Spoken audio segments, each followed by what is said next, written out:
दोस्तों, इंडिया में एक कहावत है कि चाय की प्याली और होठों के बीच का फासला बहुत लंबा होता है, जिसका मतलब ये होता है कि कोई काम पूरा होने और कोई काम पूरा होते होते रह जाना, इन दोनों में जमीन आसमान का फर्क है। ऐसा ही कुछ हुआ है Alibaba group founder Jack Ma और उनके एंड आईपीओ के साथ। ये आईपीओ जिसका साइज था तकरीबन 35 बिलियन, जो इंडिया के जीडीपी से भी ज्यादा बड़ा होने वाला था, उसको अचानक ट्यूसडे शाम को यानी 3 नवंबर को सस्पेंड किया गया और शंघाई और हांगकांग के एक्सचेंज से निकाल दिया गया।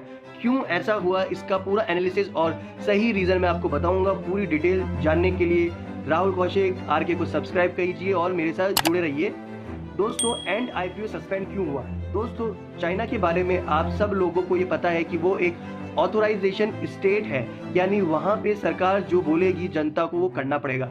कोई डिबेट या डिस्कशन की कोई जगह नहीं है। अगर आपने सरकार के विरुद्ध में कुछ भी बोला तो उसका देशद्रोह कहा जा सकता है। अब सिस्टम कितना ऑपरेसिव है और इसकी वजह से लोगों को, कॉमन इंसान को कितना प्रॉब्लम होता है, ये तो आप सबको पता ही है। इसका इम्पैक्ट कोरोना वायरस के टाइम पे भी देखने को मिला था, जब कोरोना वायरस के व्हाइट ब्लोअर को जेल में डाल दिया गया था और चाइना से कोई पक्की खबर वहां के इन्फेक्शन के बारे में नहीं बाहर आई। ऐसा लगा जैसे चाइना ने वायरस बना के दुनिया पे छोड़ दिया और खुद चुप हो गया, अपना नॉर्मल काम करता गया। लेकिन ये ऑपरेटिव सिस्टम सिर्फ कॉमन लोगों के लिए नहीं, मगर वहां के अंबानी यानी जैक मा के लिए भी भारी पड़ा। जैक मा ने 2 हफ्ते पहले एक इकोनॉमिक कन्वेंशन में हिस्सा लिया था और उसमें चाइना के इकोनॉमिक और बैंकिंग सिचुएशन पे कुछ ऐसी बात कही थी जो चाइना की सरकार को पसंद नहीं आई। क्या ऐसा कह दिया जैक मा ने? जैक मा ने यह कहा कि सिस्टमैटिक रिस्क चाइना का इकोनॉमिक और बैंकिंग इंस्टीट्यूशन का मेन प्रॉब्लम नहीं है, बल्कि चाइना में कोई फाइनेंशियल इकोसिस्टम है ही नहीं।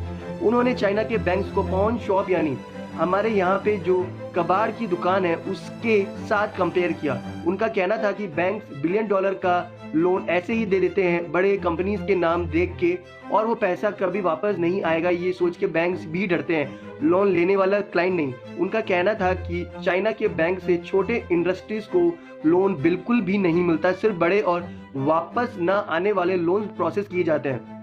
अब सरकार के बैंक को कबाड़ का दुकान अगर कोई चाइना में कह दे तो फिर चाहे वो चाइना का अंबानी ही क्यों ना हो, उसको सजा तो मिलनी ही थी।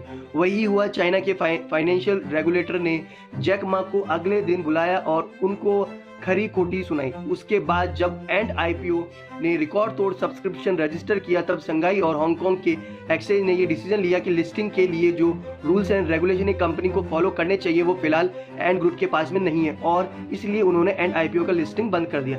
ये शेयर 5 नवंबर को लिस्टेड होने वाला था और इससे इन्वेस्टर को बहुत उम्मीद थी। इस डिसीजन के अलीबाबा ग्रुप, जो एंड ग्रुप के पेरेंट ग्रुप है, उनके शेयर भी काफी नीचे आ गए, यूएस में लिस्टेड जो शेयर हैं। एंड ग्रुप क्या है, जैक मा ने ऐसा क्यों कहा?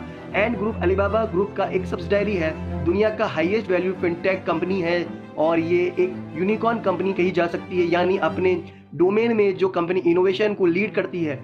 अब समझना यह है कि एंड ग्रुप एग्जैक्टली क्या किया। एंड ग्रुप ने चाइना में यूपीआई पेमेंट को डिजिटल इनिशिएटिव किया और चाइना के नंबर 1 यूपीआई पेमेंट कंपनी है जो अली पे के नाम से जाना जाता है। इसके साथ 1 बिलियन यूजर और 80 मिलियन मर्चेंट है, जो अपने आप एक बहुत बड़ा नंबर है, इसलिए एंड आईपीओ पे सबकी नजर थी। जैक मा जो कहना चाह रहे थे वो ये है कि चाइना में स्मॉल इन्वेस्टर और स्मॉल और मीडियम बिजनेस को कोई बैंक लोन नहीं देता और लोन नहीं मिलता है तो आसानी से नहीं मिलता। इसीलिए माइक्रो फाइनेंस फर्म ने चाइना में अपना बिजनेस बढ़ाया।